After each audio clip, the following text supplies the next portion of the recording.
Welcome to Ashwini TV news. భారతదేశంలో మొట్టమొదటిసారిగా 17 medical కాలేజీలకు ఒకటేసారి సెంట్రల్ గవర్నమెంట్ పర్మిషన్ ఇచ్చినది స్వాతంత్రం వచ్చిన తర్వాత ఫస్ట్ టైం. ఇది జగన్మోహన్ రెడ్డి గారు తీసుకొని రాగలిగినారు. ఎన్ఎంసి నుంచి తీసుకొని వస్తే 17 మెడికల్ కాలేజీలు వస్తే ఎన్ని సీట్లు వచ్చేటివి? ఆల్రెడీ 5 స్టార్ట్ అయినాయి. 5 దానిలకు 750 మందికి ఆల్రెడీ సీట్లు వచ్చి చదువుతున్నారు. ఇంకొక 7 కాలేజీలు రెడీగా ఉన్నాయి స్టార్ట్ చేయడానికి. 1050 మందికి కొత్తగా మెడికల్ కాలేజ్ సీట్లు వస్తాయి.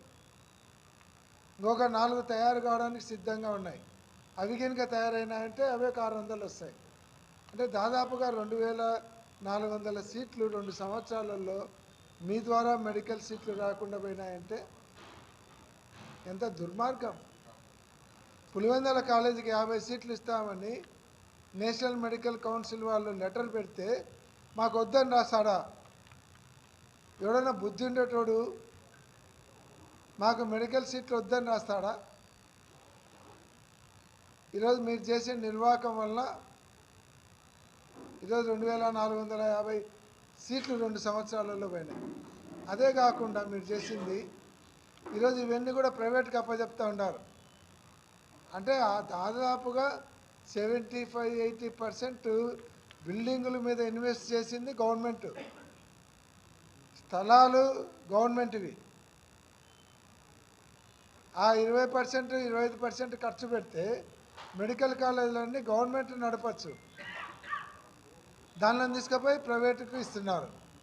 అది మీ వాళ్లకు, మీ కోటరీలో ఉండే వాళ్లకు, మీ వాళ్లకు పీపీపీ పద్ధతులు ఇచ్చి వాళ్ళతో లోపాయికారి ఒప్పందం చేసుకుంటా తద్వారా మీ కూటమి బాగుపడడానికి.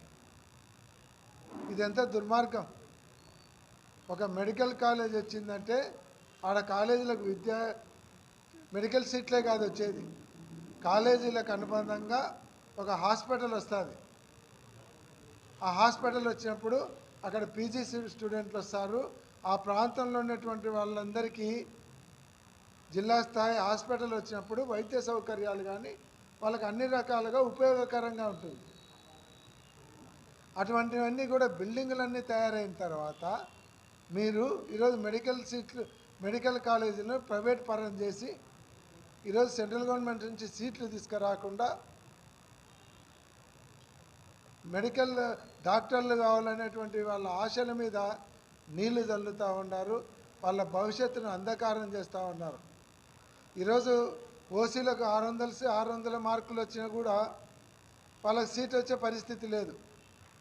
బీసీలకు 500 మార్కులు వచ్చినా సీట్ వచ్చే పరిస్థితి లేదు.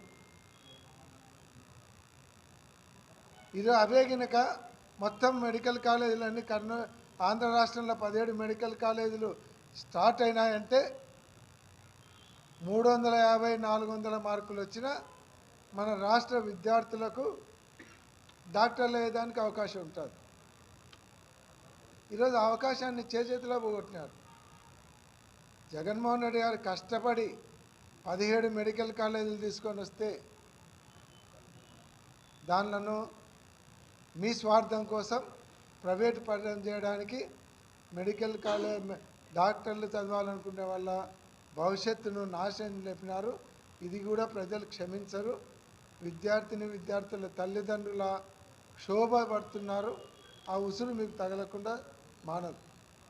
ఈరోజు కేవలం రాజకీయాల కోసము కక్ష కట్టి 17 మెడికల్ కాలేజీలు స్టార్ట్ అయితే జగన్మోహన్ రెడ్డి గారికి పేరు వస్తుందని కక్ష కట్టి ఈరోజు మీరు ఈ రకంగా ప్రవర్తిస్తున్నారు. అట్లా ఉద్యోగాలు తీసుకొని రాలేరు, ప్రైవేటు పెట్టుబడులు తీసుకొని రాలేరు, ప్రభుత్వ ఉద్యోగాలు ఇవ్వలేకుంటారు. ఈరోజు ఏదైతే మీరు సచివాలయ ఉద్యోగులను అడ్జస్ట్మెంట్ కింద తీసుకొని వచ్చి 15,000 ఉద్యోగాలు ప్రభుత్వ ఉద్యోగాలు ఖాళీలో ఉంటే ఫిలప్ చేయాల్సినవి తీసుకొని వచ్చి సచివాలయ ఉద్యోగాలను తీసుకొని వచ్చి దీంట్లో సర్దుతామంటున్నారు. అంటే అట్లా గవర్నమెంట్ ఉద్యోగాలు లేకుండా చేస్తుంటారు, పెట్టుబడులు తేలేక ప్రైవేట్ ఉద్యోగాలు లేకుండా చేస్తుంటారు. డాక్టర్లు చదువుకున్న పిల్లలకు భవిష్యత్తు లేకుండా చేస్తున్నారు. ఇంకా సూపర్ 6 అంటారా, డక్అవుట్ అయినారు. సంక్షేమ కార్యక్రమాలు ఒకటి చేయడం లేదు. అక్కడ అమరావతిలో 1,00,000 కోట్లు ఖర్చు పెడుతున్నామని చెప్తారు, నీళ్ళు వస్తే మునిగిపోతున్నాయి. నిన్న టీవీలో సోషల్ మీడియాలో చూసినాం. ఏదైతే అమరావతిలో వీళ్ళు ఆ ఫౌండేషన్ వేసి పిల్లర్లు కట్టినారో దాంట్లో వర్షపు నీళ్ళు ఆగిపోయి చేపలు పట్టుకుంటున్నారు. అవి కూడా పెద్ద పెద్ద చేపలు దొరుకుతున్నాయి. అక్కడే చేపలు అమ్ముకుంటున్నారు. అది రాష్ట్రానికి వచ్చేటువంటి ఆదాయం. వీళ్ళు 1,00,000 కోట్లు పెడితే చేపలు పట్టుకునే ఆదాయం వస్తుంది రాజధానిలో. కేవలం రాజధానిలో నీళ్లు రాకుండా మునిగిపోకుండా ఉండడానికి, వీళ్ళు కట్టే రాజధాని మునిగిపోకుండా ఉండేదానికి 12,000 కోట్లు ఖర్చు పెడుతున్నారు. ప్రపంచంలో ఎవడు పెట్టేట 12,000 కోట్లు అంటే వర్షాలు వస్తే రాజధాని మునిగిపోకుండా. కొన్ని మునిగిపోయే చోట కట్టే బదులు 12,000 కోట్లు పెట్టి మునిగని చోట కట్టే. అందుకే జగన్మోహన్ రెడ్డి గారు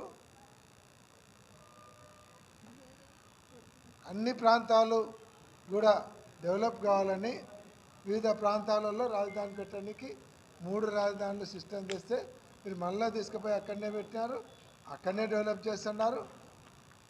ఒక్కొక్క స్క్వేర్ ఫీట్కు 15,000 రూపాయలు ఖర్చు పెడుతున్నారు.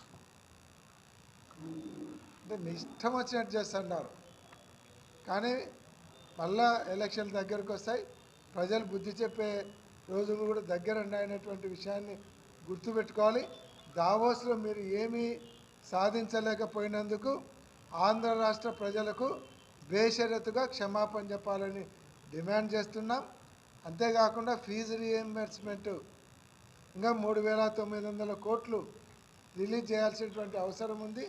దాన్ని వెంటనే రిలీజ్ చేయాలని, దాన్ని రిలీజ్ చేసేదానికి ఒత్తిడి తీసుకొని వచ్చేదానికి ఈ ఫిబ్రవరి నెల 5వ తారీఖున దాని మీద విద్యార్థులతో కలిపి ర్యాలీ నిర్వహించి కలెక్టర్ ఆఫీస్ పోయి కలెక్టర్ గారికి రిప్రజెంటేషన్ ఇచ్చి ప్రభుత్వం మీద ఒత్తిడి తెచ్చేదానికి వైఎస్ఆర్ కాంగ్రెస్ పార్టీ జిల్లాలో ఉండేటువంటి నాయకులందరూ, ఎమ్మెల్యేలు అయితేనేమి, ఎక్స్ఎమ్మెల్యేలు, ఇన్ఛార్జీలు, మేయర్లు, మున్సిపల్ చైర్మన్లు అందరూ కూడా దాంట్లో పాల్గొని విజయవంతం చేయాలని కూడా కోరుకుంటూ 5వ తేదీ లోపల మీరు ఏదైతే ఫీజు రీయింబర్స్మెంట్ బకాయిలు మొత్తం విడుదల చేయకుంటే ప్రభుత్వం మీద విద్యార్థులతో కలిపి పోరాటం మళ్ళీ 5వ తారీఖు నుంచి మొదలవుతుందని తెలియజేస్తా ఉన్నాం.